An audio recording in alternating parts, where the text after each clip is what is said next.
Hi everyone, David here from daviddumaiaudio.com, and in this video I want to show you how you can route audio from one track onto another. So I specifically got a request from someone who watched one of my videos. It was my video on 4 layering techniques for creating sound effects. If you haven't watched it, I'll put it in the cards up in the corner. But basically they were asking, like, how do you route audio onto a new track so that you can record it onto a new track? And the reason they were asking that is because it wasn't as simple as just playing MIDI or something like that, and then you have your MIDI notes, and then you can just export it or render it in place. Because you're playing with multiple tracks and multiple files that are getting routed together, you couldn't just do that. So today what I want to show you is how you can route basically any audio onto a new track. And also I'm going to show you exactly what I did in this video, the 4 layering techniques video, how I had multiple tracks routed together onto a new track, and why I did it that way so that you can have a lot more flexibility with your sound design. Before we jump in though, if you haven't checked the description, make sure to check it out. I'll have a little free PDF on my 5 layering techniques for creating sound effects. So absolutely free. Just check the description for that. All right, let's get into our project. All right, so here I am inside of Nuendo, and this is a similar setup that I had in my 4 layering techniques video, where I had just 3 or 4, 5 different tracks. Sometimes I'll have more, but usually at least 2 or 3. And then I have a whole bunch of different sound effects on them like this, and they're kind of assembled in no particular order.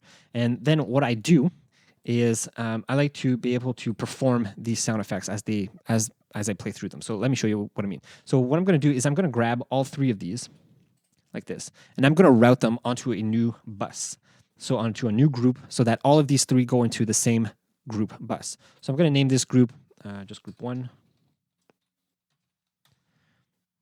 There we go. So now if I open up my mixer and I press play, you should be able to see everything being routed into there.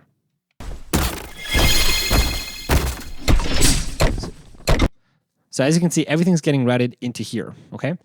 And now what I like to do is on here specifically, I like to add something like snap heap. And then under MIDI, for my mod wheel, I like to assign it to the gain, like this. And I'm going to turn this down. So now when I play with my mod wheel up and down, the gain, the volume will go up and down as well. So now, if I press play, let's say from the beginning again, let's press play. You won't hear anything, but then if I play with my mod wheel,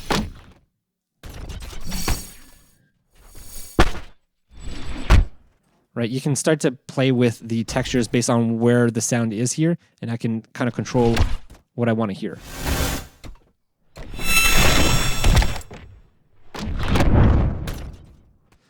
Right, and then if you want to be more creative in what you do, you can add, other sound effects and stuff like that here, okay? But now, once I have that, I can't just play this. Let's say I play a sound that I really like. Let's say I'm playing here and I play,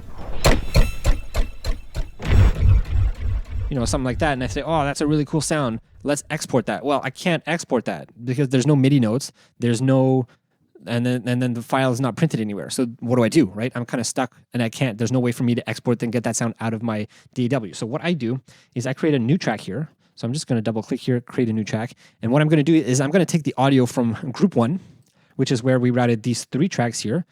Okay, all these 3 tracks are going into group 1, and now I'm creating a new track, and I'm going to take the audio from group 1 as my source for this track.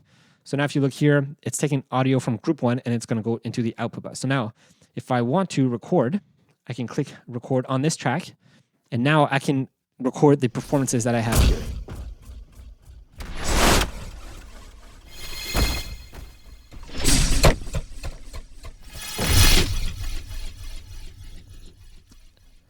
Right, and now you can see the performance that I created here is all here on this track. So now I can chop this up or use this, export this if I wanted to, and then use those sound effects in my projects.